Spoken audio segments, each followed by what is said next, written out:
Manx Radio's Countryside is brought to you by NFU Mutual. Hello and welcome to Countryside here on Manx Radio. I'm Simon Clark. And I'm Kirree. At the weekend, I went along to the annual Chrysanthemum Show in Castletown. And I find out more about the new appointment for the Biosphere Artist in Residence chosen by the Manx Wildlife Trust, Alice Dudley.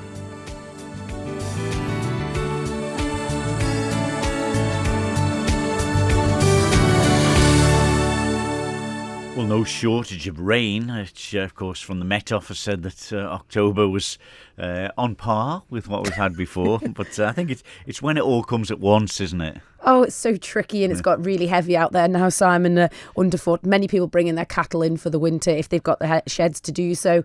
But the grass growth is still there, it's still in the double figures. Yeah. Hard to believe it's November. And it's always something, when it comes to after Christmas and the weather's getting a bit better, and they start letting the stock out again into the fields.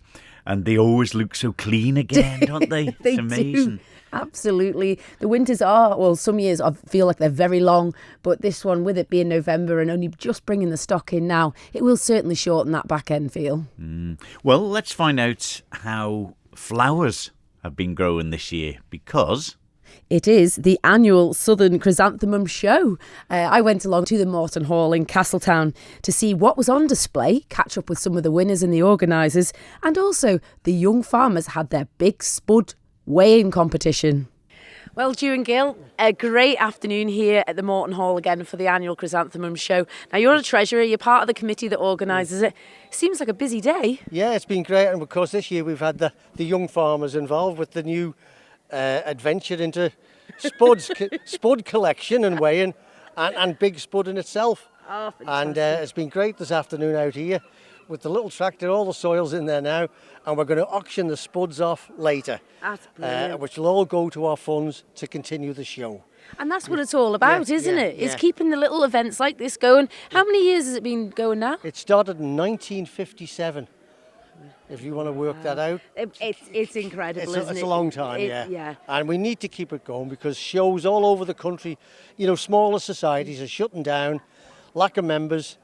So that's what we're hoping with the young farmers and any young people. I want to say young people, anybody who wants to get involved. Don't have to be Chrysanths, but obviously we prefer Chrysanths. Veg, the confectionery, the spuds now, community thing. Let's get people involved instead of sat at home watching the football now. Yeah. Is that what you would have been doing? Yeah, probably. But no, during all that side, it's a heck of a display in there. The colours of these chrysanthemums this year, so beautiful. Well, I don't like singling people out, but you have to take your hat off to Michael Pemberton. He is in a class of his own, and he would do well across. Yeah, he would do well across. And the time, what type of time would go into looking after these for the show condition? Well, you see, you start rooting them as early as sort of February time, and then you're really looking after them through the rest of the year till now. From moving them from 3-inch pots into 5-inch pots into the final pots, which are 9 or 10-inch pots. You've got to get all that compost mixed. You've got to cane them as they grow. Tie the canes to support so they don't get battered in the wind. Yeah, so there is a lot of work. And then when you sort of end of September, bring them into the greenhouse or any cover. It doesn't have to be a greenhouse, any cover, just to stop them from getting wet and damaged by the rain, etc. And so hey, you're saying that's February till now. That's a lump of the year. It is. Yeah. Don't pretend it's not a. Well, if it was easy, we'd all be able to show like Michael, wouldn't we? Wouldn't we? Yeah. If it was easy, it is, but it can be enjoyable as well. Very much so. You don't have to grow hundreds of them. No. Grow 20. Start off small. And how do people go about getting a start made, Ewan? Well, cuttings are the main bane. Obviously, getting cuttings. We try and get cuttings of our own stock. Okay, yeah. If we can. But then if you can't, you have to buy them in from nurseries across. Right. And of course, unfortunately, with the societies not as busy as they used to be, there's less people selling the cuttings, so you're limited. But now you've got a Facebook page, people can have a look on there and find you. That has been absolutely brilliant. Precia has done great on that. It's been advertised. And anybody all over Britain can look, and they can see the likes of standard that some of the boys are growing here. It is which is good. great, because I watch what they do, and they are good, obviously. But they're not that much better than Michael. There we Yeah, are. And how I did don't you mind. get on today? Well, mine weren't up to standard, I'll be honest. But I've done all right. I'm Good. happy. I'm happy. Yeah. It's taking part sometimes, isn't It it? is. Putting And the just- show on for people. Yeah, and to get other people involved, that's what I see my role now is. Not just growing myself. I obviously do enjoy growing. So Even next half- year, maybe half a dozen of these young farmers that are knocking about in here, they could get a cutting Yeah. from you, Ewan. Yeah, well, I've got one. Yeah, they're more than welcome to have it. And like I say, they don't necessarily need a greenhouse. No. I'm sure every farm's got a shed somewhere. They can stick the plants in there. Come September, just keep them dry, and away they go. Oh, magic. And they could be picking cups up here next year. Well, there we go. Not That's just for the something- spuds. This is it, some encouragement, and Yeah, that's what you're doing. Yeah. Okay. Well, thank you again, Kirree, because you and your family have been a massive support to this society, We and love we it. do appreciate it. We do. We absolutely love it. And there's nothing nicer going home with a vase of these chrysanthemums. Yeah. You can't buy this type of chrysanthemum in the shop. No, you can't. No, you might be able to buy a spray. Yes. But you can't buy these big blooms. I don't know what they would be if they did sell them, but They're unbelievable. What would they be, 2 or 3 inches God, some in of them diameter? Some of them are 7 inches across at the top. They are magnificent. Yeah. So people can have a look at these, Ewan, on the Facebook page. They'll be on the Facebook page, and hopefully we'll see them next year here. Yeah, get in touch. Yeah. This is it. Yeah. If they want my number, 490-903, they can ring me any time. Well, Yeah. within reason. Yeah, and if I can help them, I will. Excellent. And encourage them even to join the society. We just have meetings now at my house, but I mean, if there was 20 of us, we'd have it in a hall, like we used to. Get back to it, isn't it? Yeah. Oh, excellent. Well done today on your prizes, and a great show. Well done, Ewan. Okay, thank you very much indeed. Well, Michael Pemberton, congratulations. Another win at a great show. What did you win with today? It's a stunner. Yeah, this first time I've had it for a while. It's 6 medium exhibition chrysanthemums. And I have had them before, but not as good as that, I must admit, even bye-bye. I think I fluked it. You fluked it. But what effort, Mike, goes into growing them? Like, they are absolutely perfect. Yeah, they're pretty good this time, and some of my stuff wasn't, but it just happens that they've come right for me. They did come early, actually, early buds, and I was a bit worried because I thought they're going to come too soon, so they've had a fan on them since the end of September, and it just about held on, so they worked just to that point of being right. And the fan, Mike, is that to keep them cool, or what does that slow up the growth, is it? Yeah, it just slows them down and keeps the foam on them, and they can scorch them particular ones if they get too hot as well, so the weather's been a bit of a challenge. So. And is it that because it's been such a mild back end, or? Yeah, it has been mild, and then of course we had early on, I think that's why a lot of things failed, I have had some disasters this year, there's no question. And it's been a tough enough growing year. Yeah, I think the prolonged hot spell we had, it sort of stressed the plants a bit, and it caused a problem later on, and they just sort of collapsed, a lot of them. There's not very many in-curve chrysanthemums in here, and they seem to have been affected the worst, so maybe that's where the bigger one has done better, I don't know. It's hard to believe you say it there. Like, you live and breathe what you do, Mikey. Obviously, there's a lot of commitment to do it. But to get away with that, the best in show today, it's well worth it. Well, it is, especially on a tough year like this. I mean, if there's a lot of growers got a lot of stuff in a way, you've had an easy year. So if the weather, if you had a hard year, if there's not so much in it. But yeah, I'm pleased with them ones, definitely. And what would be your favourite chrysanth? Well, that changes all the time. I mean, to be honest, my favourite is probably one called Doreen Statham, a dark red reflex. Oh, lovely. But then I might be biased because it's the one that I've probably won Best Vase of 5 with more than anything else. So it's been good for me, and it's reliable.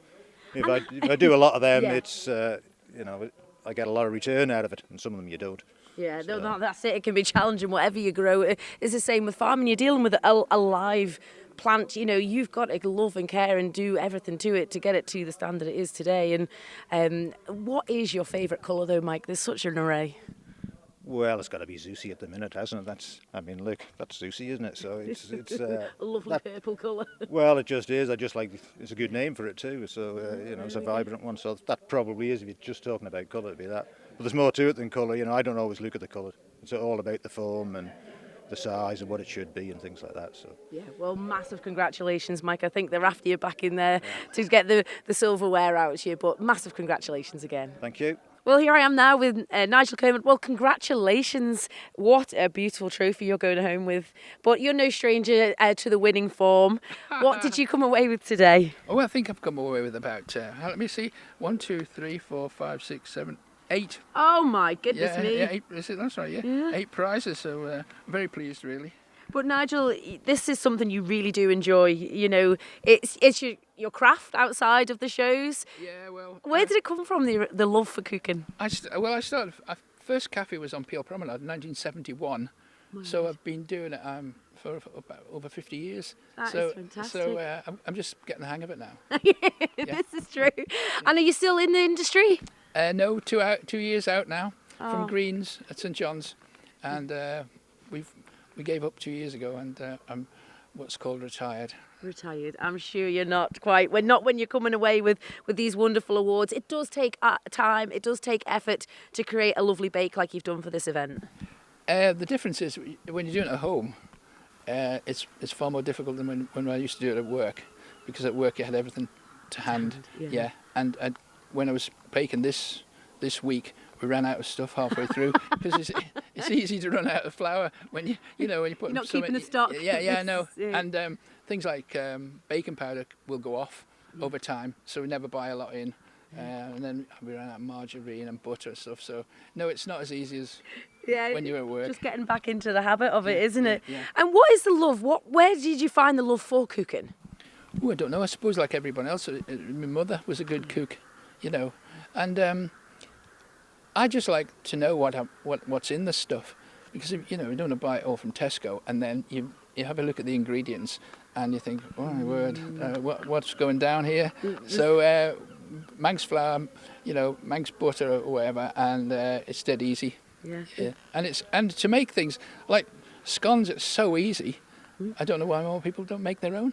And that's it. Sometimes it's just getting started, isn't it, for some people? I think so. I think if they really have a go and see that it's not hard at all. No. And what would be your favourite thing to make? Ooh. I like to eat my wife's food. and she's a good cook as well, I bet. Nikki's a far better cook than I am, and she puts me right if I go wrong. Yeah. And does she help out with any of the entries for this competition? No, she doesn't touch my stuff, but she often beats me with her entries. Yeah. So we have a competition in-house, as it were. Yeah. Excellent. Yeah. No, this is really good. So today you were in the scone class. What other classes were you in? Old scones, drop scones, bonnig. What else was I in? The special fruit cake. Fruit cake, I can't remember what all the others were. I did try and get as many as possible, not to win the prize, but to bulk the show out really, because I do notice from year to year that fewer people are entering, and it's a shame really. I wish more people would join in, especially as television never had so many cookery programs, and yet nobody's cooking. This is so true. This is it. And it's nice to see the young farmers are getting involved now. So we might see an up in the entries for next year. I've heard a few of the young ladies there going, oh, I can do this. Yes, I'm sure they can. And I'll have to be careful then. I'll be... Yeah. Have you ever been beaten? Of course I have, yeah, loads of times. But it's really all a bit of fun. And at the end of the day, it depends on what the judge's opinion, doesn't it? Yes, this is it. So, who knows? Yeah. Who knows? Well, congratulations, Nigel. And yeah, you look after that silverware. That's a massive item to polish. Got plenty of room at home. Well, Caesar Kermode, chairman of the Southern Young Farmers, it looks like you've had a busy enough afternoon here yourselves. A tractor full of soil, buckets of spuds. Where did this collaboration all come from? Well, it came about last year. Yeah. I thought the Southern Young Farmers need to get a bit more involved in Southern community ideas and really push the community, because once these sort of things start to disappear, they don't really come back. So you got to get involved, otherwise nothing will happen. So after last year's one, Murray Kringle, the current president of the Chrysanthemum Society, rang me up and said, would the young farmers want to get involved? And yeah, definitely, I said yes. So here we are. We've got a good crowd in and lots of new faces, and bigger prices for all the veg and produce now. So hopefully it'll continue. And that's it. And I noticed this afternoon there was lots of eager eyes watching the buckets being emptied out, and it was quite fascinating. I don't think too many people knew what it was about, but it's obviously gone down well. Absolutely, yeah. Who would have thought a crowd would gather around someone emptying a tub of spuds? But here we are. It worked. It worked well. And for the first year, it's always going to have teething problems, so it can only grow, can't it? Pardon the pun. Yeah, and it's great to hear Phil up in there now. He's auctioning away the spuds that you've all been digging out of the bucket here tonight. And there's Phil Kringle, another member of the Southern Young Farmers there, auctioning away. And it's good to see him selling the spuds off that you've obviously been looking after this afternoon. It was a good effort by the Southern Young Farmers. Oh, absolutely. Wouldn't have managed at all without Brisha and Dulcie and her mother, Angie. They're just an absolutely brilliant team. And yeah. Oh, and Neve, yes. And it's great to hear Phil Kringle in there. He's auctioneering away, a fellow young farmer himself, selling these spuds that you've been digging out this afternoon. Absolutely, yes. And it's not just him. It was 3 girls, Neve Oates, Dulcie Tia and Brisha Harkins. Without them, I wouldn't have been able to do it. They were taking all the weights and carting the buckets backwards and forwards. And yeah, it was a real team effort and nice to see. Really nice to see, yeah. And next year, we'll be back? Absolutely, yes. No, we've already got more people wanting to get involved. No, it's just unbelievable the sheer number of people that want to get involved in the community things and really push it on, and hopefully it won't go anywhere apart from up. There we go. That was some of the organisers, the award winners and the young farmers representatives at the Southern Chrysanthemum Show. And it's one of those shows that's so great to walk in the hall, the smell, the colour, isn't it? And it's a shame where we hear that, you know, some of the older generation are stepping down and it's difficult to get people to step up to help out. I think it's been really nice there this year that the Southern Young Farmers have come on board. They're trying to bring more youth back into the show. It's its 68th annual show. That's a long time in the workings, but to keep it going, keep it vibrant, keep it alive, it's a great show. Like we say, like you said, the smell of those flowers, but the work that's gone into growing those flowers. I know lots of people took part in the confectionery this year. I wouldn't call them Mary Berry bakers, but they were having a go. They want it to continue, and long may it shall. Some soggy bottoms, was there? Some soggy bottoms, okay. Oh, never mind. A few more minutes in the oven wouldn't have gone amiss for a few of them. Fair enough. But it is, you know, it's part of the Isle of Man. These shows have been here. We get to these, you know, the horticultural shows, and it's just cheers you up when you walk in, doesn't it? It really does. Even if you're not competing, just to go along and support them. You know, £1 on the door, all the proceeds go to help the shows continue. And it's just an eye-opener to see the chrysanthemums there. Like, it's an age-old flower, isn't it? You don't really see too many of them in Tesco's, mostly roses and easier grown plants like lilies. But these, oh, they're striking. Massive pom-poms of petals.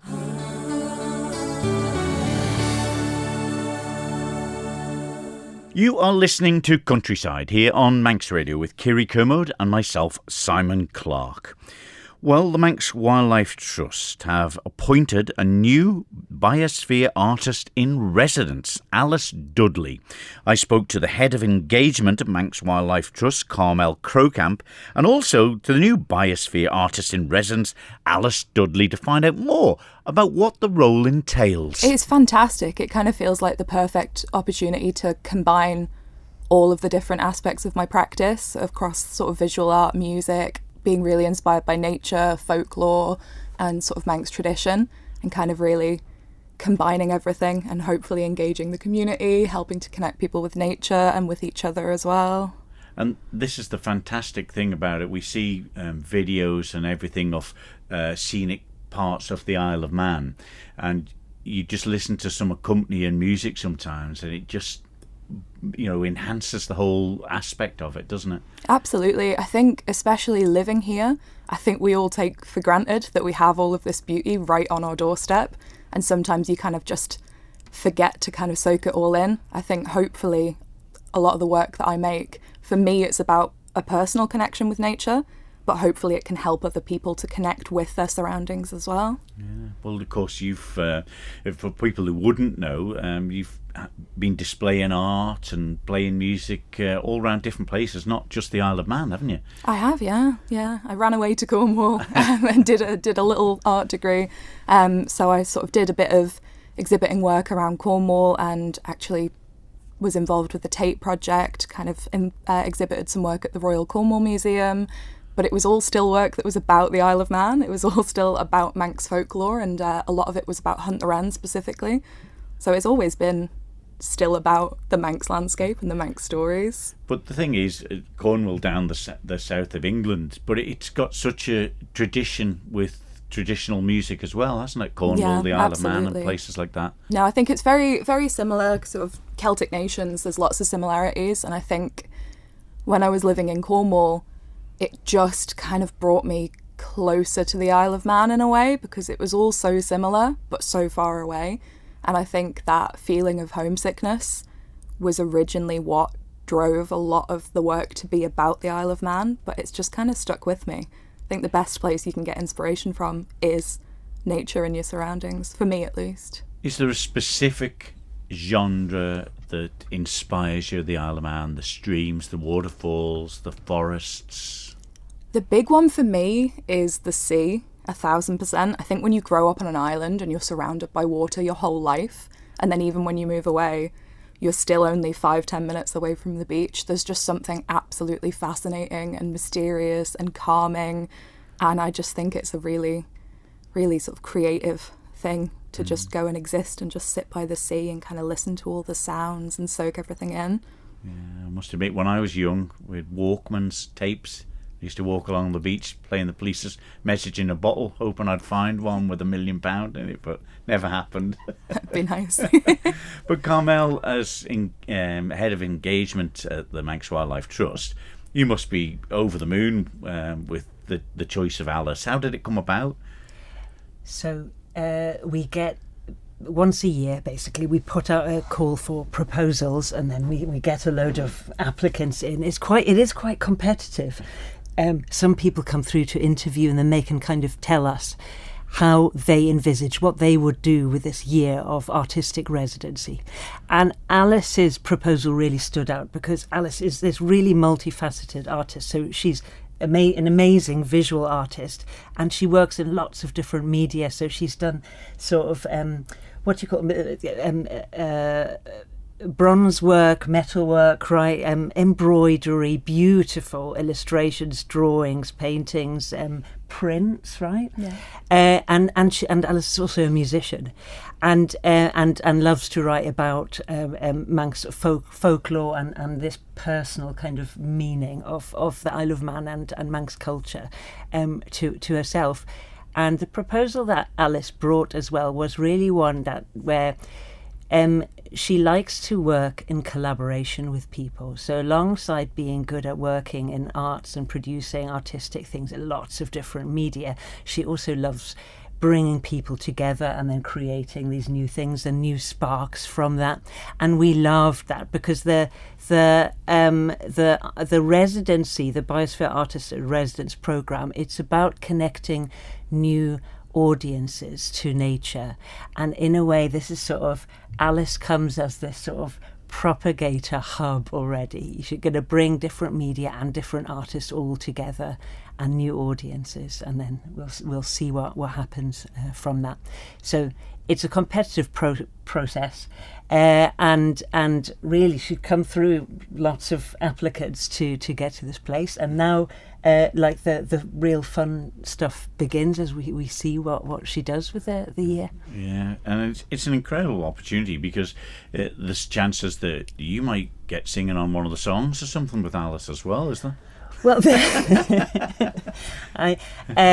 we talked we've talked about things like you know Alice, I think, brought this idea of doing these kind of mashups. Really, you can do these mashups between poetry and music and visual arts, but you could also bring scientists into it, and you could have a scientist talking and and music being made and visual things being put out there in the same moment, and see what kind of sparks fly from that.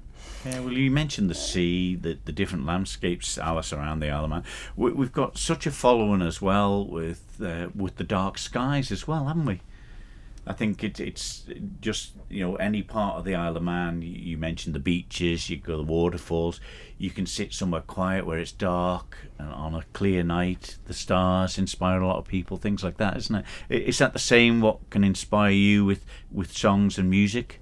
Yeah, absolutely. I think for me, being sort of in isolation in nature, the kind of idea of being alone with your thoughts, but with these beautiful surroundings. For me, that's a big thing. And a lot of the lyric writing, when I sort of write my songs, and lots of the visual inspiration, obviously, comes from that landscape, kind of existing, just really taking the time to be in such a lovely environment, and kind of you feel a bit more at peace. You can kind of feel your thoughts calming a little bit.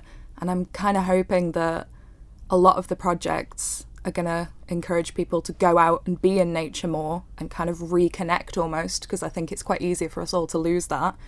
And then hopefully something I haven't really done before is encouraging people to go out in nature together in groups. And so I'm hoping to run a series of outdoor workshops and that hopefully give the time to do both, kind of go on a tour is as a group, kind of connect, learn about the science and learn about the facts of nature and conservation and habitats, and then be given some time to all wander off, be alone with your thoughts, create things, whether it's sort of drawing or lyric writing or poetry, but all inspired by nature and working together to create something really special. And it's such a sort of up-and-coming thing, I think, around the Isle of Man, these little outside sort of music couches, if you like to call it like that, they get together. And if you can combine all of this, I think it's just great for not just the local music scene, but the Manx wildlife scene as well, isn't it? 1,000%, yeah. And we've also got such a massive creative force on this island, and I think we should all be feeding off of each other and working together. And I think that hopefully this residency is going to be the perfect opportunity to do that, and to also shine a light on the Manx landscape as well at the same time. What musical instruments are your favourite? Have you got many? I played all sorts growing up. The only one that's really stuck with me is guitar. But do you take it with you when you go out the country? I do sometimes. Yeah. I do, yeah. I just find it a little bit easier sometimes to... I mean, it depends on what I'm working on, but for example, I've just written a song about the sea. It's called A Love Song to the Sea, and I did write a large portion of it sitting on a beach, because it's right there in front of you, the thing that you're writing about and the feelings when you look at it. Why would you not go and write it in situ? That's the joy of music, isn't it? Absolutely. Writing what's going through your head. And just finally, Carmel, it's fantastic, as we've touched upon, that the music, the artistry, the science can connect with the wildlife on the Isle of Man in particular. And UNESCO Biosphere is kind of all about that. And I suppose if we all live in this beautiful, special place, and when you add these musical and artistic processes into it, the kind of just the magic happens, doesn't it? And the sparks fly. We I think, to look after our beautiful natural environment on the Isle of Man, we need people to care about it. We need communities to come together, and we need to carry on, just reflecting on this thing about how we feel about it, because it's only with people, really being conscious of it, coming together for it, and really appreciating it as well, and everything that it brings to us as people, that we're going to protect it. You have to kind of know and love something to take care of it. We've got to do that. We can't take it for granted. We've got to then think, this is we need to make that happen. We need to care for it, for it to be to carry on for the future. Yeah, well, I'm looking forward, because not just to hearing a lot of this, seeing a lot of the art, involved with the countryside, the wildlife of the Isle of Man. And it'll be such an inspiration, I'd imagine, for yourself as well, Alice. Yeah, I think it's going to really give me an opportunity to branch out. Yeah, oh, very nice, very nice. It feels like the next step, because a lot of this I've been kind of doing, and I've been dabbling with the kind of merging together of art and music, being inspired by nature, being a part of some of these collaborative projects. I've been involved in a lot of Arts Council projects previously. The idea that I can be really at the forefront of organising these community engagement workshops and running these really exciting projects, it is honestly a dream come true. Yeah. There we are, Alice Dudley, who's been named the new Biosphere Artist in Residence. And also, we spoke to Carmel Crowcamp, the Head of Engagement at the Manx Wildlife Trust. And it's fabulous what talent we've got, isn't it? And the role, and it'll fit in brilliantly with the conjunction of the Year of the Manx Language in 2026 as well. How wonderful, Simon. And like you say, so much talent here on the Isle of Man. And it's so nice that everybody's embracing the Manx culture, the heritage. It's gone back decades. And now with social media, modern technology, we're able to it's all at our fingertips. We're able to embrace it all ourselves and for the next generations to come. Yeah, well, think fine arts and music and community, it's just the passion is there, and I think that's why Alice has been chosen for this, isn't it? So enthusiastic about it as well. Yeah, Alice, an absolute credit to a massively well done, a talented young lady, but so nice that she's a younger person and she's able to push on and push it out there to the next generation of young people on the island. Indeed. That's it for this week's Countryside. If you've got anything for the programme you'd like to feature, leave a message here at Manx Radio. For Kirree Kermode or Simon Clark, send an email to countryside@manxradio.com, and you can listen again on the podcast on manxradio.com for free, of course, and we'll be back next Tuesday at 5:30. So until then, from me, Simon Clark, and me, Kirree Kermode, we'll see you next week. Ta-da! Bye-bye.